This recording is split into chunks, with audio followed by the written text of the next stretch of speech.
लेकिन आज घर में स्थिति ऐसी होगी, गृहस्थी बचानी भारी पड़ रही है।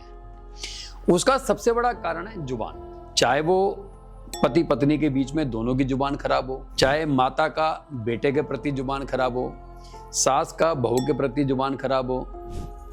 कोई व्यक्ति खराब नहीं है इस दुनिया के अंदर। कोई व्यक्ति शादी करके तलाक नहीं चाहता, कोई व्यक्ति शादी करके मार पिटाई नहीं चाहता, कोई व्यक्ति माँ बाप से कड़वा बोलना नहीं चाहता, लेकिन उसके ग्रह ऐसे होते हैं जिसकी वजह से खुद उसको उस लेवल पर काम करना पड़ता है। शादी के 3 साल बाद डिवोर्स क्यों? शादी वाले दिन क्यों नहीं हुआ? शादी के 2 दिन बाद क्यों नहीं हुआ? शादी के 1.5 साल बाद क्यों नहीं हुआ? शादी के 2 साल बाद क्यों नहीं हुआ? देखिए जी, इन घर में अगर मंगल पहले में है, चौथे में है, छठे में है और 8वें में है, इस घर में अगर मंगल है तो ये तो आप मान लीजिए कि 100 में से 90% होरोस्कोप के अंदर उस व्यक्ति की जुबान कहीं ना कहीं खराब है। वो मंदिर जा रहा है, हर बार भगवान से मांग रहा है, हे भगवान मेरे को बस ये वाला मेरा टेंडर निकलवा दे। टेंडर तो निकल गया, लेकिन वो रिश्वत देता वो पकड़ा गया। अभी जो पहलगाम अटैक हुआ था, 26 लोग एक साथ मारे गए, ठीक है। सबके अपने अलग अलग भाग्य हुए, बिल्कुल। सबकी मौत मुझे नहीं पता अलग अलग लिखी थी या नहीं लिखी थी, हुई उस टाइम पे थी। इस जगह एस्ट्रोलॉजी कैसे काम करेगी? सही मायने में जितने भी लोग कर रहे हैं, अगर आप उनको उठाकर देखें तो मोबाइल न्यूमरोलॉजी की शुरुआत करने वाला व्यक्ति मैं हूं। नमस्कार दोस्तों, आपका स्वागत है आज के इस पॉडकास्ट में। आज के इस पॉडकास्ट में बात करेंगे हम एस्ट्रोलॉजी के बारे में। एस्ट्रोलॉजी में कुछ ऐसी बातें हैं जो रिश्तों से कैसे संबंध रखती हैं। मतलब आज का ये पॉडकास्ट है, इसका जो टाइटल है जुबान का जहर, रिश्तों की कब्र। मतलब आपकी जुबान कैसी होनी चाहिए और आपकी जो जुबान है उसी के ऊपर आपके रिश्ते बेस होते हैं। हस्बैंड वाइफ के संबंध के बारे में, माँ बाप के संबंध के बारे में, पिता पुत्र के संबंध के बारे में, पुत्र माता के संबंध के बारे में। मतलब आम जन में जो भी एक दूसरे से संबंध रहते हैं वो संबंध कैसे होने चाहिए, अगर खराब है तो क्यों खराब है, उसका उपाय क्या है, ये सारी चीज़ें इस पॉडकास्ट में डिस्कस करेंगे। और आप यकीन मानिए ये पॉडकास्ट आपको बहुत ही ज़्यादा हेल्पफुल साबित होने वाला है, तो लास्ट तक ज़रूर बनिए। हमारे साथ हैं आज के हमारे मेहमान CIL गुरुजी। तो गुरुजी आपका बहुत बहुत स्वागत है। इनका जो एक्सपीरियंस है पिछले 20 सालों का है और ये पिछले 15 सालों से ये टीचिंग भी कर रहे हैं, मतलब एस्ट्रोलॉजी पढ़ा भी रहे हैं। तो इन्होंने हज़ारों कुंडलियाँ देखी हैं और हज़ारों बच्चों को या हज़ारों लोगों को पढ़ाया भी है। तो ये सारी बातें इनसे जानेंगे। लाल किताब के बारे में अभी और डिस्कस करेंगे कि जिनका जो मंगल है वो 1st, 4th, 6th या 8th हाउस में है तो उनके साथ क्या क्या एक्टिविटीज़ होती हैं, मतलब उनकी जो लाइफ स्टाइल वो कैसी होती है, कैसे उन्हें सुधार करना चाहिए, ये सारी चीज़ें इस पॉडकास्ट में डिस्कस करेंगे। तो चलिए शुरू करते हैं। नमस्कार जी। नमस्कार। तो सबसे पहला मेरा यही क्वेश्चन है, आपने जो इस पॉडकास्ट का जो टाइटल दिया है जुबान का जहर, रिश्तों की कब्र, सबसे पहले तो आप मुझे ये बताइए कि जुबान का जहर कैसे रिलेट कर रहा है? आज के सिनेरियो को अगर हम ध्यान रखें और समझें तो घर घर में परेशानियां हैं जी। घर घर में फाइनेंशियल क्राइसिस है, ये मैं नहीं मानता। पैसा सबके पास है, लेकिन आज घर में स्थिति ऐसी होगी, गृहस्थी बचानी भारी पड़ रही है। उसका सबसे बड़ा कारण है जुबान। चाहे वो पति पत्नी के बीच में दोनों की जुबान खराब हो, चाहे माता का बेटे के प्रति जुबान खराब हो, सास का बहू के प्रति जुबान खराब हो। कहते हैं अगर आदमी को अपनी शुगर बचानी है तो उसको जुबान पे थोड़ा सा कंट्रोल करना पड़ेगा, मीठा कम खाना पड़ेगा। तो इसी प्रकार से अगर किसी को अपनी गृहस्थी बचानी है, अपने रिश्ते बचाने हैं, तो वहां पे उसको अपनी जुबान पर कंट्रोल करना पड़ेगा। इसलिए कहा जाता है जुबान का जहर, रिश्तों की कब्र। अब यहाँ पर एक मेरा क्वेश्चन है गुरुजी, इसी में से जैसे आपने बोला कि सबके पास पैसा है, मुझे शायद यहाँ ऐसा लगता है कि सबके पास उतना पैसा नहीं है। किसी के पास खोदने खादने लायक पैसा है, मतलब खोदने और खाना, मतलब रोज खोदना रोज खाना, इस तरह से पैसा है। लोगों और भी पैसा हो सकता है, लेकिन जहाँ तक मेरा समझना है और मेरा एनालाइज जो हिसाब से बता रहा हूँ मैं, कि पैसों के ऊपर भी कई सारे रिश्ते डिपेंड करते हैं। अगर आप सामने वाले को पैसा दे रहे हैं अपने रिश्ते में, आपको जो भी रिश्ता लगता है, जैसे माँ का, पति का, बाप का या भाई का, जो भी है, अगर आप प्रॉपर उनको पैसा दे रहे हो या फिर जो भी उनके खर्चे पूरे कर रहे हो, जो भी कर रहे हो, तो शायद लगता है कि रिश्ते वहां भी रुक जाते हैं। मतलब आपके अंदर कोई भी ऐब है या आपने कुछ उल्टा भी बोल दिया ना उसको, तो शांत पड़ जाएगा, क्योंकि वो पैसा दे रहा है। देखिए जी, पैसा जो कम है ना, ये उसकी खुद की काबिलियत की वजह से कम है, ऐसा नहीं है। अगर आज कोई व्यक्ति एमटेक करा हुआ है तो 40 से 50 हजार की जॉब उसको इजीली मिल सकती है, बड़े आराम से मिल जाएगी। लेकिन उसको लाख चाहिए। वो लाख की जॉब जब तक नहीं मिलेगी तब तक मैं जॉब नहीं करूंगा, इस चक्कर में वो 45 की जॉब भी छोड़ देता है। हमारी जितनी क्वालिफिकेशन है, हमारी जितनी योग्यता है, या हम जितना टाइम अपनी जॉब को या अपने काम को दे सकते हैं, पैसा उसी के अकॉर्डिंग आता है। ईश्वर ने सबके लिए पैसों का डिसाइड कर रखा है, बस किसी के खर्चे ज्यादा हैं तो उसको उस लेवल पर पैसा नहीं मिल रहा। अब एक मजदूर की अगर आप बात करें, आपने बोला कि खोदने लायक पैसा है और खाने लायक पैसा है, वो अपना दिमाग चला ही उतना रहा है। 8वीं पास है, पढ़ा लिखा नहीं है, जॉब नहीं मिल सकती, और जब भी मिली तो उसने कहा जब दिहाड़ी मुझे 800 रुपए मिलनी है तो मैं 1000-1500 का काम क्यों करूं, तो वो काम ही 800 का कर रहा है, 800 ही मिल रहे हैं।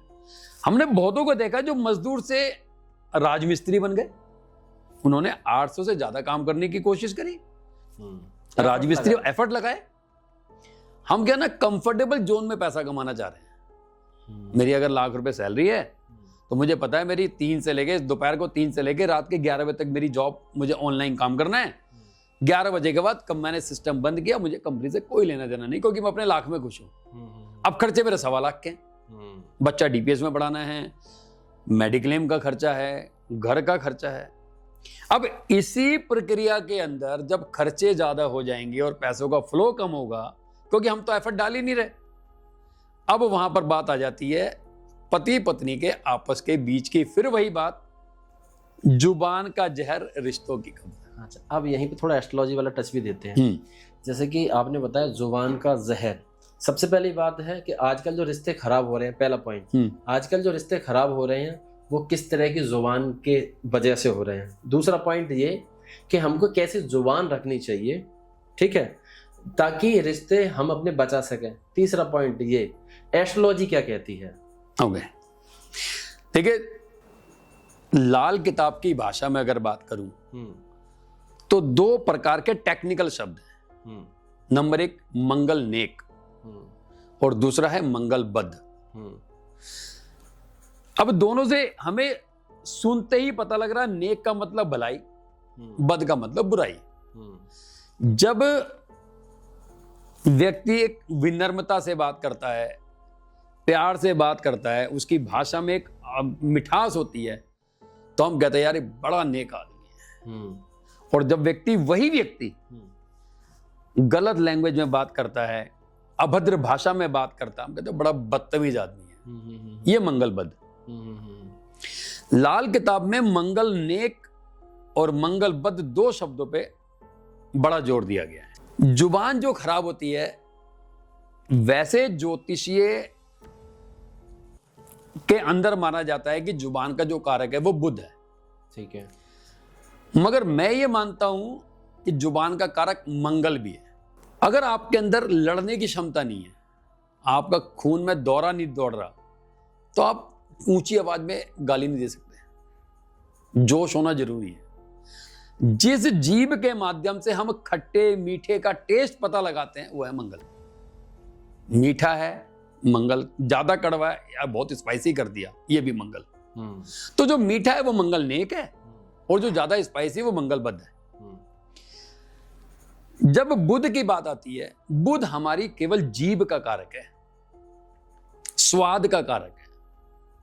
क्योंकि लाल किताब में एक शब्द है थूकता हुआ कोड़ी।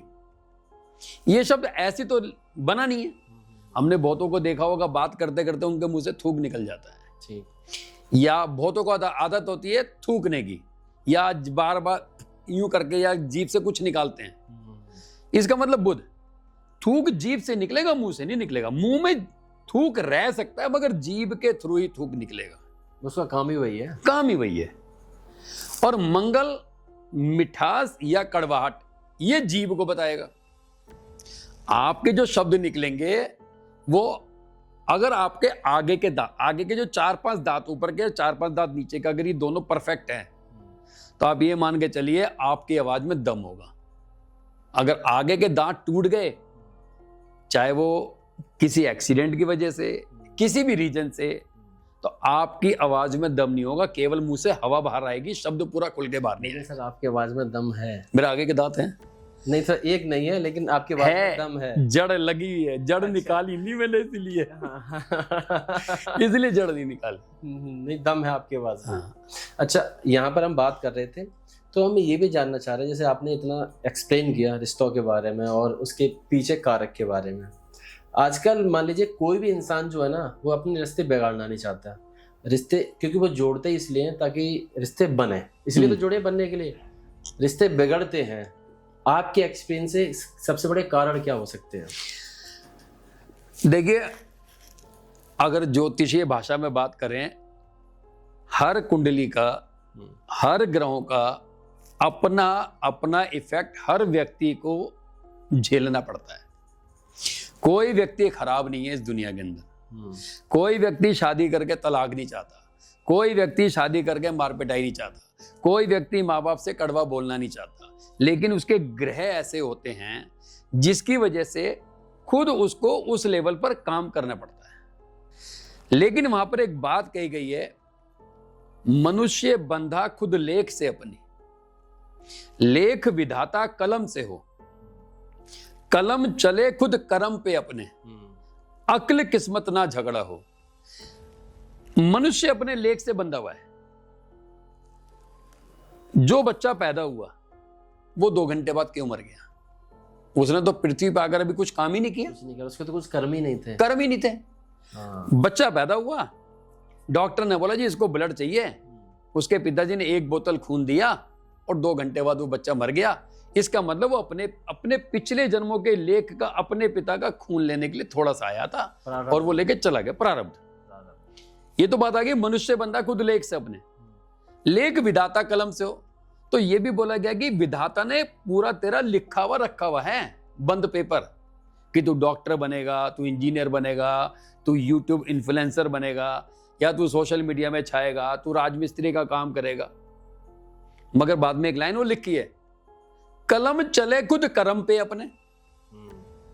ईश्वर ने बोला लिफाफे के अंदर जो लिखा है ये मुझे पता है, और तुझे बताने वाले ज्योतिषी होंगे, तो आप डॉक्टर बन सकते हैं, लेकिन कलम चले खुद कर्म पे अपने। तो भैया कलम तो चलानी पड़ेगी कर्मों की। डॉक्टर बनना है तो साइंस पढ़नी पड़ेगी, ज्ञान बांटना है तो ज्ञान लेना पड़ेगा, सरकारी नौकरी है तो आपको जॉब करनी पड़ेगी, पढ़ना पड़ेगा, एंट्रेंस देना पड़ेगा।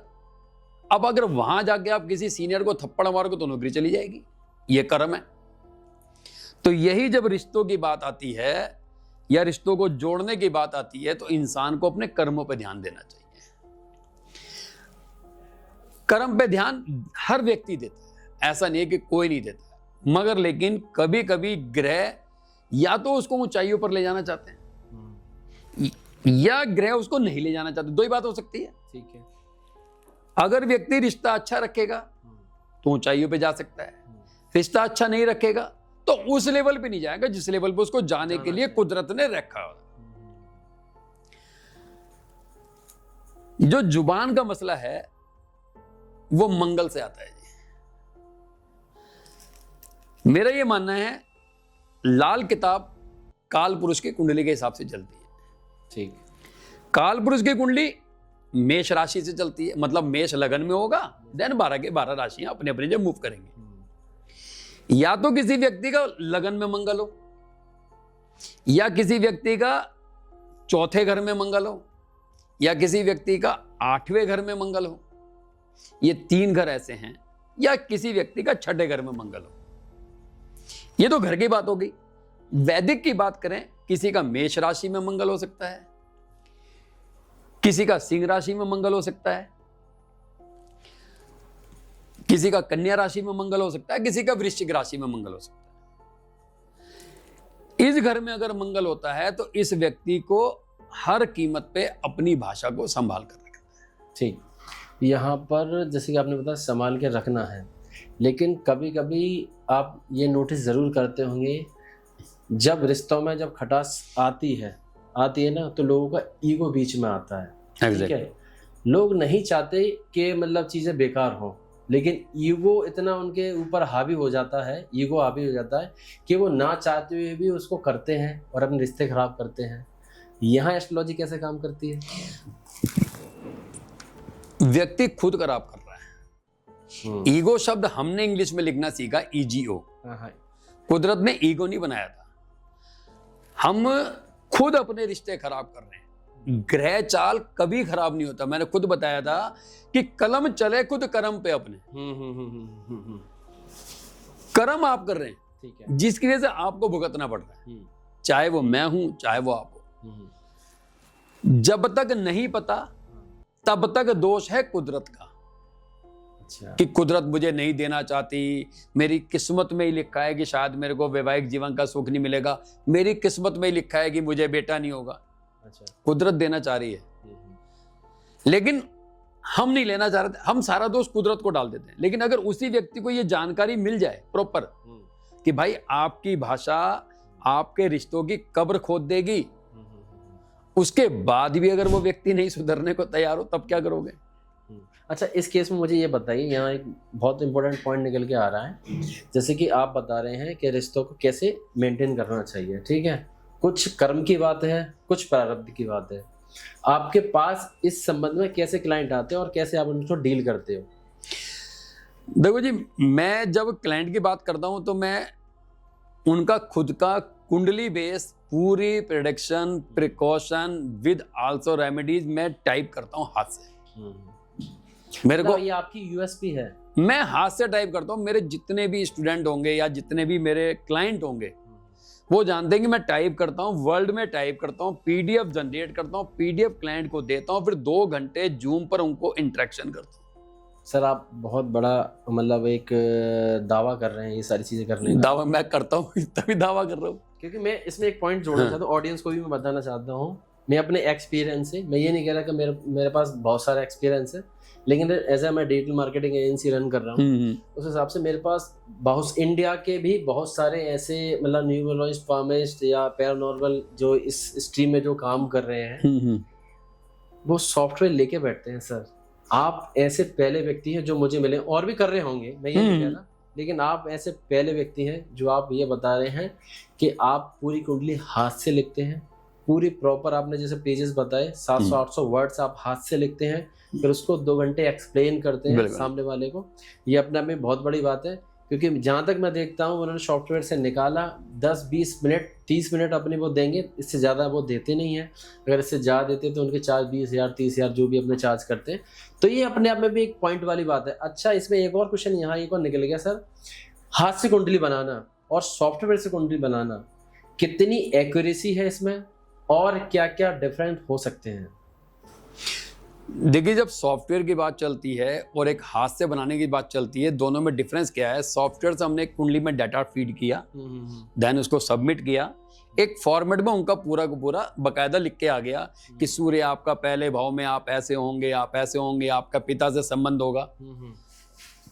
ये तो एक बच्चा पैदा हुआ है अभी जो 1 सेकंड पहले हुआ है, उसके बारे में लिख के आ गया। हमारे पास आया 22 साल का व्यक्ति, तो वो सारे जो नेचर था वो तो उसका नेचर है, प्रिडिक्शन का है। अब अगर सूर्य आपका पहले घर में है, किसी भी चार्ट की बात करें, और उसका 7वां घर खाली है, प्रिडिक्शन बदल जाएगी। 7वें घर में दुश्मन ग्रह, प्रिडिक्शन फिर बदल जाएगी। 7वें घर में मित्र ग्रह, प्रिडिक्शन फिर बदल जाएगी। सूर्य के साथ में कोई ग्रह बैठा है, प्रिडिक्शन फिर बदल जाएगी। सूर्य के साथ में 2 ग्रह बैठे हैं, प्रिडिक्शन फिर बदल जाएगी। सूर्य एक वाले को क्या करना है, प्रिडिक्शन फिर बदल जाएगी। तो हम जब बात करते हैं तो हम पूछते हैं कि सर आपने ऐसा किया तो आपके साथ ऐसा हुआ है, अगर आपने ऐसा किया है तो देन आपके साथ ऐसा हुआ है। अब आप बताएं कि आपने इन दोनों पाथ में से कौन सा रास्ता चुना। मतलब आप उनकी प्रेडिक्शन के साथ साथ उनको गाइड भी करते हैं मेंटली तौर पर। हालात से तो वाकिफ कराना पड़ेगा ना। हम एक चौराहे पे खड़े हैं, हमें कहीं जाना है, 3 रास्ते हैं और तीनों रास्ते हमारे को घर तक लेके जाते हैं। नहीं, ये यूनिक बात है, ये यूनिक चीज है जो आप उनको मेंटली प्रिपेयर भी करते हैं ना, ये अपने आप में बहुत यूनिक बात है भाई। एक चौक पकड़े, 3 रास्ते हैं, तीनों घर लेके जाते हैं। कोई रास्ता 2 मिनट, कोई रास्ता 5 मिनट, कोई रास्ता 7 मिनट। अब जाने वाले पे डिपेंड है कि 2 मिनट में घर पहुंचना है या 7 मिनट में घर पहुंचना है। पहुंचना तो तू नहीं है, हम खाली आपको बता सकते हैं कि आपका रास्ता है। ठीक है। आपने एक और दावा किया था अभी पॉडकास्ट से पहले, मैंने आपसे पूछा था कि आप जेम स्टोन, रुद्राक्ष वगैरह आप इसमें मतलब लोगों को रेमेडीज में बताते हैं या रेमेडीज में लोगों को कर्मकांड बताते हैं, तो आपने बताया कि मैं स्टोन वगैरह लोगों को प्रेफर नहीं करता। तो यहाँ पर मेरा क्वेश्चन ये है, क्या स्टोन, जेम स्टोन, रुद्राक्ष वगैरह ये रेमेडी में काम करते हैं एक्चुअल में, या फिर देखो मैं तो प्रेफर नहीं करता क्योंकि मैं टीचर हूँ। हाँ। जेम स्टोन काम कब करता है और कैसे करता है? हम दिल्ली से आगरा जा रहे हैं एक्सप्रेस वे के थ्रू। हाँ। गाड़ी हमारे पे है एल्टो। ठीक है। 90 से ऊपर नहीं भागेगी। ठीक है। जाने में पहुंचने में लगेंगे 5 घंटे, जो एवरेज उसका स्पीड निकल के आएगी। हाँ। अब रोड खराब है और गाड़ी है फॉर्च्यूनर, अब भी गाड़ी 60 ही भागेगी, अब भी 5 घंटे लगेंगे। रोड अच्छी है, गाड़ी है फॉर्च्यूनर, अब लगेंगे 2 घंटे। कहने का मतलब अगर आपका समय ठीक है और आप स्टोन पहन रहे हैं तब तो लाजी बात है, काम करेगा। समय ही खराब है, स्टोन पहन रहे हैं तो काम नहीं करेगा। मतलब इसमें एक और क्वेश्चन निकल के आ गया, यहाँ डाउट निकल के आ गया कि स्टोन तभी काम करता है जब आपका समय ठीक होता है। तो सर समय अच्छा होगा तो चीजें अपने आप अच्छी हो जाएगी, फिर नहीं स्टोन ही एकदम निकले। वो हमारे पे डिपेंड करता है ना कि हमें किसी ने बोला, सजेस्ट किया, चलो यार पहन लेते हैं, उसका समय या तो ठीक आने वाला है, तभी वो सही स्टोन पे चला गया और तभी वो सही व्यक्ति के पास चला गया, तभी सही व्यक्ति ने स्टोन सजेस्ट कर दिया। वरना अब तक क्यों नहीं पहना स्टोन के बारे में, तो वो 10-15 साल 25 साल की उम्र से जानता था। समय या तो ठीक आने वाला है या अभी समय ठीक नहीं आया है। ठीक है, ये बात होती है। ठीक है। इसमें एक चीज और आपसे पूछना चाहता हूं, जैसे कि आपने बताया कि आप लाल किताब के स्पेशलिस्ट हैं, उसको प्रॉपर आप उसी के हिसाब से भी आप प्रेडिक्शन करते हैं। जो वैदिक एस्ट्रोलॉजी है, माना जाता है कि वैदिक एस्ट्रोलॉजी में से ही सारी चीजें निकली हुई हैं, ऐसा है सच में? बिल्कुल। ठीक है। तो जो लाल किताब है और जो वैदिक एस्ट्रोलॉजी है, इसमें क्या डिफरेंशिएट कर सकेंगे आप?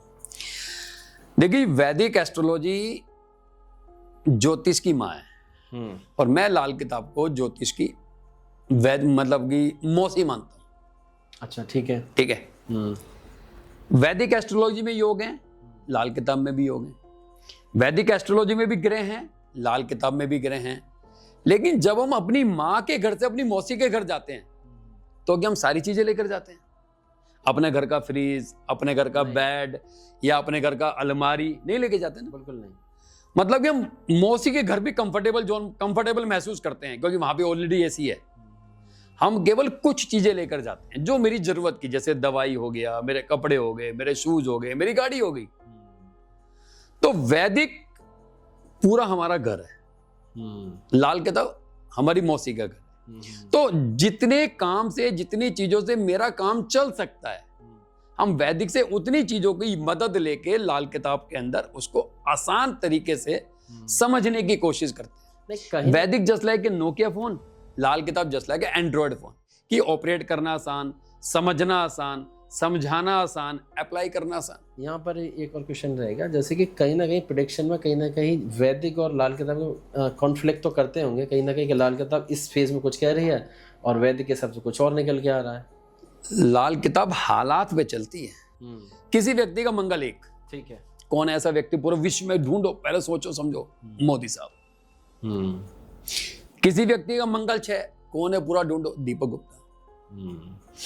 किसी व्यक्ति का मंगल 8, कोई तो होगा। किसी व्यक्ति का मंगल 4।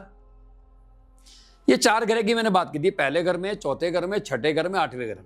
ठीक है। अब मंगल 1 वाला जितना मीठा रहेगा, जितना दोस्तों के साथ रहेगा, उतना कामयाब। अब आप मोदी साहब को देख लो, उनका सारा सर्कल गुजरातियों का है, कामयाब। हो सकता है आपका मंगल 1 हो, आप अपने भाई के साथ नहीं हो, दोस्तों के साथ नहीं हो सकता, उस लेवल पे ना जा पाओ। किसी का मंगल 4 है, मंगल आ गए, अगर उस व्यक्ति के मकान के नीचे बेसमेंट है और उसकी जुबान खराब है, वो बर्बादी होगा। अब बर्बाद की कोई परिभाषा नहीं है, कोई लाइन नहीं है। कोई 100 करोड़ से 70 करोड़ पे आ गया, उसको फर्क नहीं पड़ रहा। किसी की 10,000 की सैलरी थी, 3,000 गिरेगी, उसको फर्क पड़ेगा, उसे फर्क पड़ेगा, पूरा फर्क पड़ेगा। है नहीं? किसी का मंगल 6 कड़वा, लगेगा दुनिया को कड़वा बोल रहा है, लगेगा दुनिया को पता नहीं कितनी ऊंची आवाज में बोल रहा है, लेकिन उसका नेचर है। लेकिन इसको बदलना है। लाल किताब हालात पे चल रही है, हालात कि भैया अगर मीठा इन घर में मंगल है, मीठा बोलता है तो तेरे लिए वेल एंड गुड, बहुत बढ़िया, और कड़वा बोलता है तो तेरे लिए ही वो जहर है। ठीक है, अभी यहाँ पर जैसे कि आपने बताया रिश्तों की बात करते हैं, वहीं पे फिर से चलते हैं। जैसे कि बाप बेटे का रिश्ता, पति पत्नी का रिश्ता, माँ बेटे का रिश्ता या माँ बेटी का रिश्ता, इनके रिश्तों में कड़वाहट किस फेज में आती है? और हम अपने आप को एज अ व्यूअर में आपसे पूछ रहा हूँ, ऑडियंस भी शायद यही जानना चाह रही होगी, जैसे कि किसी को नई जानकारी होती कि मतलब ये सारी चीज़ें कुछ गिरोह का भी हिसाब हो सकता है, या फिर मैं नहीं जान पा रहा कि ये मेरी खुद की वजह से ही हो रहा है क्या, या कुछ डेस्टिनी कुछ ऐसी बन रही है, ठीक है ना? तो ये हम कैसे जान पाएंगे? ठीक है, यहाँ हम कैसे प्रेडिक्ट कर पाएंगे कि यहाँ हमें संभल के चलना है? तो थोड़ा इस जगह थोड़ा बताइएगा। लाल किताब 2 कुंडली पे काम करती है। ठीक है, नंबर 1 जन्म कुंडली, नंबर 2 12 साल की उम्र के बाद हर साल की एक वर्षफल कुंडली बनती है। कुंडली में मंगल बहुत अच्छी पोजीशन में है, बहुत बढ़िया पोजीशन में है। 12 साल की उम्र के बाद, बल्कि 25 साल की उम्र तक इतना इफेक्ट नहीं डालती, क्योंकि वो माता पिता पर डिपेंड है, अभी वो इंडिपेंडेंट नहीं हुआ है।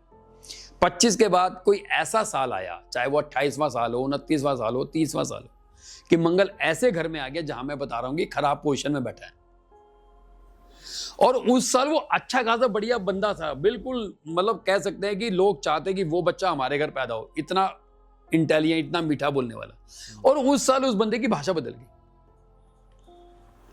उस साल उसकी हालत खराब हो जाएगी। जैसे मान लो एक व्यक्ति बहुत प्यारा आदमी, बड़ा मीठा आदमी गाड़ी चला रहा है, अचानक उस साल कोई मंगल की ऐसी पोजीशन आई कि 4 में आ गया, 6 में आ गया, 8 में आ गया, या वृश्चिक राशि में गोचर कर गया, और वो गाड़ी चला रहा है, कोई दूसरा व्यक्ति बाइक से ओवरटेक कर गया, वो इतना गुस्सा कभी जिंदगी में नहीं करता था, लेकिन उस साल उसको पता नहीं क्या हुआ, उसने स्पीड देकर उसकी बाइक वाले को हिट कर दिया, और वो बात इतना मैटर बिगड़ गया कि मामला कोर्ट तक चला गया, थाने तक चला गया, या उस बाइक वाले के चोट लग गई, ये व्यक्ति बिना मतलब कोर्ट कचहरी केस में फंस गया। फंसा क्यों? उस साल ही क्यों फंसा? उससे पिछले साल भी तो फंस सकता था, उसके और 1 साल बाद भी तो फंस सकता था। इस साल, क्योंकि इस साल ग्रह तो उसका आ गया था, लेकिन उसको ही नहीं पता ना। अगर उसको पता होता कि यार मुझे खास तौर से इस साल थोड़ा अपने को प्रिकॉशन लेके चलना है, तो शायद वो नहीं फंसता। या बहुत से लोग हैं जो इग्नोर कर देते हैं, उसने इग्नोर नहीं किया, या उसी के टाइम पे एक बच्चा और पैदा हुआ था, उसका भी वर्षफल सेम बना होगा, वो इग्नोर कर गया, या वो उस साल उसने गाड़ी नहीं चलाई, या उस साल उसके पहली चोट लग गई थी, वो पूरे साल घर में पड़ा रहा, या हो सकता है उस साल से पहले उसकी डेथ हो गई हो, या हो सकता है कि वो बंदा घर में ही काम करता हो, उसका तो एक्सीडेंट नहीं हुआ, क्योंकि उसको ऐसा कोई इवेंट मिला नहीं, ऐसा कोई सर्कमस्टांसेस आया नहीं। ये हालात पे चलती है लाल किताब। ठीक है, यहाँ एक और क्वेश्चन है। आज के हिसाब से एस्ट्रोलॉजी तो पहले से भी चली आ रही है, ठीक है, आज के हिसाब से जो डिवोर्स के जो केसेस हैं बढ़ गए हैं, ठीक है, और शायद मुझे ऐसा लगता है ये चीज़ें वेस्टर्न कल्चर की वजह से ज़्यादा हो रही है, मुझे ऐसा लगता है। एस्ट्रोलॉजी के हिसाब से अभी ग्रह की ऐसी क्या दशा चल रही है? मैं एस्ट्रोलॉजी के प्रारूप से पूछना चाहता हूँ कि इसमें एस्ट्रोलॉजी कैसे लीड करेगी कि डिवोर्स के इतने केसेस सारे बढ़ रहे हैं? उस व्यक्ति का उस साल, जिस साल डिवोर्स की कंडीशन लगी, उस साल उस व्यक्ति का मंगल खराब पोजीशन में आ गया। शादी के 3 साल बाद डिवोर्स क्यों? शादी वाले दिन क्यों नहीं हुआ? शादी के 2 दिन बाद क्यों नहीं हुआ? शादी के 1.5 साल बाद क्यों नहीं हुआ? शादी के 2 साल बाद क्यों नहीं हुआ? शादी के 3 साल बाद, 4 साल बाद, 10 साल बाद, 20 साल बाद क्यों हुआ? अब यहाँ पर सर एक यही क्वेश्चन है कि पहले ये नंबर कम थे, ठीक है, किसी ना किसी का कुछ ना कुछ तो पहले भी खराब होता हुआ एस्ट्रोलॉजी के साथ, बिल्कुल ग्रह दशा जो भी चल रही हो, ठीक है, अब ये नंबर क्यों बढ़ रहे हैं? मैं ये जानना चाह रहा हूँ, नंबर क्यों बढ़ रहे हैं? पहले सोशल मीडिया प्लेटफॉर्म नहीं था, पहले घर के मामले घर में दब के अलग हो जाते थे, पहले चुपचाप घर की लड़की को लिया और घर वापस ले आते थे। आज वो सोशल मीडिया पे आ गया, आज दुनिया की नजर में आ गया। चीजें वही हैं, फर्क नहीं पड़ा। पहले 100 आदमी पैदा थे, आज 1000 हो रहे हैं। पहले 100 पे 30 तलाक होते थे, आज 1000 पे 300 तलाक हो रहे हैं। मतलब रेशियो वही बन गया। रेशियो 2-4-5% ऊपर नीचे हो सकता है, मगर लेकिन कोई कोर्ट में जा रहा है, कोई बिना कोर्ट के अलग रह रहा है। देखो, तलाक शब्द तो बाद का विषय है। ज्योतिष में लिखा हुआ है सेपरेशन, कि भाई आपका जो विवाह होगा वो सेपरेटिव होगा। इसके रीजन हो सकते हैं तलाक होना, इसका रीजन हो सकता है जॉब की वजह से बाहर चले जाना, इसका रीजन हो सकता है कि दोनों हस्बैंड वाइफ में किसी को कोई बीमारी लग जाना, इसका रीजन हो सकता है कि दोनों हस्बैंड वाइफ शादी के बाद संन्यास धारण कर ले, कि गृहस्थ आश्रम रहते हुए भी हम संन्यास में रहेंगे। जैसे आप सेपरेशन की बात कर रहे हैं, अगर मैं भगवान श्री राम की बात करूं तो उन्होंने माता सीता का परित्याग कर दिया था, ठीक है, सब जानते ही हैं। अगर मैं डेटा के हिसाब से बता रहा हूँ, मतलब मैंने गूगल से ही चेक किया है, उनका जो मंगल था वो 7वें हाउस में था। तो फिर इस पे आपके कैसे राय रहेगी? देखिए, लाल किताब के अनुसार मंगल 7वें घर में हो तो इसको कहते हैं विष्णु की तरह पालनहार। विष्णु की तरह पालनहार का मतलब ये व्यक्ति जगत को पालेगा। अब वो बात थी श्री राम जी की। आज एक आम आदमी की कुंडली में भी तो मंगल 7वें घर में हो सकता है। विष्णु की तरह जगत का पालनहार का मतलब है ये व्यक्ति एक से ज्यादा परिवार का खर्चा उठाएगा। हो सकता है ये अपनी बहन को खर्चा देता हो सकता है ये वाइफ के साथ रहता हो और फादर अलग रहते हो तो फादर को खर्चा देता हो सकता है ये व्यक्ति, इसके बेटे की शादी होगी और बेटे की जॉब नहीं है, ये बेटे को पैसा भेजता हो। तो यहाँ ये तो कहीं लिखा कि 2 बीवियां रखेगा या 3 पति रखेगा, ऐसा तो कहीं नहीं लिखा। यहाँ लिखा है विष्णु की तरह पालनहार की मतलब कि मंगल 7वें घर में जिसका है, ये व्यक्ति परिवार को पालेगा, समाज को पालेगा, पूरे वर्ल्ड को पालेगा। एक और क्वेश्चन यहाँ बनता है मेरा, जैसे कि अभी हम डाइवोर्स की बात कर रहे थे। अभी के टाइम पर आप देखते होंगे कि जो लोग शादियां हैं ना थोड़ा लेट कर रहे हैं। गांव में शायद टाइम पे हो जाती होगी, लेकिन ज़्यादातर मैं मेट्रो सिटीज़ की बात करूँ, टायर 2 टायर 1 सिटीज़ की बात करूँ, लोग शादियां लेट कर रहे हैं। उसके पीछे तर्क होते हैं कि मुझे अपने पैर पे खड़ा होना है, सेल्फ डिपेंडेंट बनना है, या फिर फ्रीडम ऑफ स्पीच की बात करते हैं। यहाँ पर भी एस्ट्रोलॉजी काम करती है। मैंने कहा एस्ट्रोलॉजी हर जगह काम करती है, हालात इंसान के खराब। तो ये कैसे लेट करती है, ये समझाइएगा। यहाँ पर हालात इंसान के खराब करते हैं। मैं बार बार ये कह रहा हूँ कि हमारे पे 10 लोग हैं, 10 का मान लेते हैं एक ही मंथ का जन्म है और एक ही ईयर का जन्म। 10 को ऑप्शन सारे मिले शादी के। किसी को लव मैरिज का मिला था, किसी को अच्छा पैसा मिल रहा था, किसी को विदेश जाना था मगर उसको शादी का ऑफर मिल रहा था। कहने का मतलब है कि 15 साल की उम्र में 10वीं पास करने के लिए हर बच्चे को 10th का मौका मिलता है,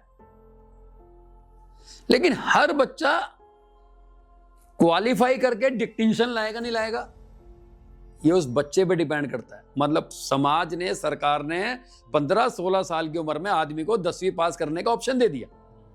कुदरत भी हर कुंडली वाले को 1 ऑप्शन, 2 ऑप्शन, 3 ऑप्शन देती है। शादी के योग बनते हैं। ठीक है। हम वहां पर कैच करते हैं या नहीं करते हैं, ये हमारे हाल। ठीक है। अगर मान लो ये सारी चीजें, यहाँ पर यही क्वेश्चन फिर से निकल के आएगा कि एक आम आदमी, एक नॉर्मल आदमी कैसे पता कर पाए? ये तो उसकी कुंडली के हिसाब से पता लग सकता है। मतलब वो आपके पास आए, किसी अच्छे एस्ट्रोलॉजर के पास जाए, किसी के पास भी जाए, सिंपल सी बात है, समय इंसान को पहले से ही पता लग जाता है। रिश्ते आने शुरू हो गए, रिश्ते आ रहे हैं, इसका मतलब आपके अंदर क्वालिटी है, तभी तो कोई चीज आ रही है आप तक। अब वो रिश्ता टिक नहीं रहा, वो रिश्ता आपने मना कर दिया, इसका मतलब आपकी एक्सपेक्टेशन अपने से ज्यादा थी। ठीक है। आपकी बातों का सेंस सीधे सीधे ये निकल के आ रहा है कि लोगों को अपनी कुंडली दिखानी चाहिए। हाँ, कर्म एक अपने हिसाब से कि आपका जो फ्यूचर कैसा रहेगा, ताकि आप उस हिसाब से अपना आगे स्टेप रखें। ज्यादातर केस में ये होता है लोग कुंडलियां नहीं दिखाते हैं, नहीं बनवाते हैं, और अब शायद ये सोशल मीडिया की वजह से अब लोग दिखाने लगे, इसमें जागरूकता आ गई है। ठीक है। अब उस केस में अब क्या करेंगे? जो लोग नहीं करा रहे, भाग्य तो उनका भी लिखा हुआ है सर। हाँ, बहुत से ऐसे देखे हैं जिन्होंने आज तक कोई उपाय नहीं किया, लेकिन वो टॉप लेवल पे हैं। हाँ, भाग्य तो उनका भी। समय से शादी हो गई, समय से बच्चे हो गए, पराई स्त्री का गमन नहीं किया, कोई ऐब नहीं था, आराम से कामयाब हो गए। लेकिन वो परेशान है कि बच्चे साथ नहीं रहते हैं, उसका केतु खराब है, इसलिए बच्चे साथ नहीं रहते। अब बच्चे साथ नहीं रहते, उसके भी 4 कंडीशन है। बेटा लेट हुआ, हम 70 के हो गए, बेटा 12 का रह गया, या 15 का या 25 का है। जब हमें बेटे का सुख होना तो बेटा कॉलेज में पढ़ रहा था। दूसरा, बेटा 12वीं करके हटा, सीधा उसकी आईटी में उसने कहीं पे एडमिशन लिया, बैंगलोर चला गया, वहीं पे उसने लव मैरिज करी, वहीं से वो विदेश चला गया, वापस नहीं आया। तीसरा, बेटा दुनिया में नहीं है। ये भी हो सकता है। अब एक और क्वेश्चन है सर, अक्सर लोग मुझसे कहते हैं, जैसे कि मैं पॉडकास्ट कर रहा हूँ तो लोग जानते भी हैं, क्या कहते हैं, एस्ट्रोलॉजी के बारे में मुझसे पूछते हैं कि कुंडली मैं नहीं दिखवाता। जैसे मैं उनको बोलता हूँ कि शायद कुंडली दिखवानी चाहिए, क्योंकि ये आगे हमें पता होना चाहिए कि आगे हमारा फ्यूचर कैसा है, या कोई ऐसा कोई इवेंट तो नहीं आ रहा। तो वो ये कहते हैं कि नहीं, कुंडली मैं इसलिए नहीं दिखवाता, जो लोग की बता रहा हूँ, कि पता चल जाता है अगर कुछ गलत हुआ ना तो माइंड में संशय बैठ जाएगा। ये बात है ना, तो माइंड में संशय बैठे, इसलिए नहीं दिख पा रहा, जो होगा वो देखा जाएगा। exactly. अब ऐसे माइंडसेट लोगों के लिए आप क्या कहेंगे? कुछ नहीं, अगर आपको शुगर हल्की सी है, आप टेस्ट मत कराओ। साल भर मत कराओ, 2 साल मत कराओ। जब भी कराओगे, 2 साल बाद कराओगे, 5 साल बाद कराओगे, डॉक्टर ने सीधा बोलना इंसुलिन लगा लो। क्योंकि जब हमें लग रहा था कि हम हर 3 महीने 6 महीने में हमें अपनी पूरी बॉडी का चेकअप कराना चाहिए, जब हम बॉडी का चेकअप करा रहे हैं, हम डॉक्टर लाल पैथ लैब को भी तो पैसा दे रहे हैं ना। बिल्कुल बिल्कुल। और वो क्या कर रहा है, वो आपका ब्लड लेता है, आपको एक फॉर्मेट निकाल के आपको दे देता है। आप जहां जहां वो डार्क सर्कल होता है उस पर फोकस करते हो, जहां पे डार्क सर्कल नहीं है या रेंज से कम है उस पर फोकस नहीं करते। ठीक है ठीक है ठीक है। तो कहने का, जब हम अपने ब्लड का टेस्ट करा सकते हैं तो हम अपनी लाइफ के बारे में टेस्ट क्यों नहीं करा सकते? शुगर का पता लगा तो हमने मैनेज कर लिया, जब हमें लाइफ के बारे में पता लग जाए तो उसको मैनेज करना भी हमारा ही काम है। कुदरत ने एक ही समय पर पैदा हुए लोगों को अलग अलग समय पर मरते हुए देखा है। होता है ऐसा सर, जुड़वा बच्चे पैदा हुए, एक 40 में मर गया, एक 70 मरा, शादी भी अलग अलग होगी। ठीक है। दूसरा, अलग अलग समय पे पैदा हुए लोगों को एक ही समय पे मरते हुए देखा है, जैसे त्रासदी में, आतंकवादी घटना में, रेल एक्सीडेंट में। तो इंसान को अपने बारे में, अगर जब अपने बारे में रिव्यू लेना चाहिए, अपने शरीर के बारे में, अपने ग्रहों के बारे में, अपने बारे में रिव्यू लेके अपने ही बारे में ले रहा है, किसी और के बारे में थोड़ी ले रहा है। ठीक है, यहाँ एक और क्वेश्चन मेरे माइंड में आया है, अभी रिसेंट घटना से मैं जोड़ लेता हूँ। जैसे आपने बताया कोई त्रासदी में कई सारे लोगों का एक टाइम पे मरना होता है, ठीक है। अभी जो पहलगाम अटैक हुआ था, 26 लोग एक साथ मारे गए, ठीक है। सबके अपने अलग अलग भाग्य हुए, बिल्कुल। सबकी मौत मुझे नहीं पता अलग अलग लिखी थी या नहीं लिखी थी, हुई उस टाइम पे थी। इस जगह एस्ट्रोलॉजी कैसे काम करेगी? एस्ट्रोलॉजी की शुरुआत जब हुई तभी लिखा गया था कि किसी भी प्रकार की महामारी, बीमारी या कोई आतंकवादी घटना के समय सारी कुंडलियां ढक जाएंगी। मतलब ये काम नहीं करेगी, यहाँ एस्ट्रोलॉजी काम नहीं करती सर। वरना केदारनाथ जाने के बाद वहां त्रासदी हो गई, इतने लोग मर गए। यहाँ पर मैं एक बात कहना चाहूँ, आप इतनी ऑनेस्ट तरीके से बोल रहे हैं ना सर कि यहाँ कुंडलियां काम नहीं करेंगी, ये बहुत बड़ी हिम्मत की बात है। नहीं करती। अब कोरोना आ गया, चाइना से लेके और पूरा हिंदुस्तान, पूरा वर्ल्ड चपेट में आ गया, सबकी कुंडलियां काम कर रही थी। जिनकी कुंडली में योग था वो निकल लिए, बच गए, और जिनके में नहीं था वो निकल गए। नहीं, ये भी एक अपने आप में ऑनेस्टी की बात है कि आपने इतने ईमानदारी सर इसका जवाब दिया। नहीं, वो है ही नहीं। अभी हम पानी भर जाए तो अब हम कैसे भागेंगे? जहां पानी लेके जाएगा वहीं हम भी चले जाएंगे, और क्या हो सकता है। ठीक है, अब इसमें एक और क्रॉस क्वेश्चन भी हो सकता है। मान लीजिए इनके अब जो भी 26 जिनकी जो मृत्यु हुई, उनके अगर मान लो यहाँ कुंडली का जो भी आपने बताया एस्ट्रोलॉजी काम नहीं करती, आगे की भाग्य भी तो होंगे उनके कुछ ना। एग्जैक्ट। तो फिर क्या इसमें क्या प्रारब्ध उसको कहते हैं अकाल मृत्यु। अच्छा, अकाल मृत्यु। मान लो जो अभी पहलगाम की जो घटना हुई है, उसमें एक व्यक्ति है जिसकी उम्र 29 साल है, उसने एक 24-25 साल की उम्र में उसकी जॉब लगी और उसका एक अच्छा हैंडसम अमाउंट था सैलरी का, उसने वो सैलरी में पैसा जमा कर दिया अपने बैंक के अंदर। मान लो 12 लाख रुपए उसके अकाउंट में जमा थे और वो किसी त्रासदी में चला गया। उस 12 लाख को इस्तेमाल कौन करता? वो व्यक्ति करता जो अगर जीवित होता। जैसे ही वो कहीं भी जन्म लेगा, वो 12 लाख रुपए की राशि उस तक पहुंच जाएगी। कैसे पहुंचेगी? उसके फादर की प्रमोशन हो जाएगी, उसके फादर की सैलरी इंक्रीमेंट हो जाएगा, उसके फादर का कोई कोर्ट केस होगा जो बहुत टाइम से चल रहा होगा वो सॉल्व हो जाएगा, वहां से पैसा मिल जाएगा। हमने कई बार लोगों के मुंह से सुना, यार जब से बेटा हुआ ना मेरी तो तरक्की निकल गई, या जब से मेरी बेटी हुई है मेरी तो लाइफ बदल गई। क्योंकि वो पैसा जो उसने खाना था अब अगले जन्म में कहाँ खाएगा, कैसे खाएगा, किससे लेके आएगा?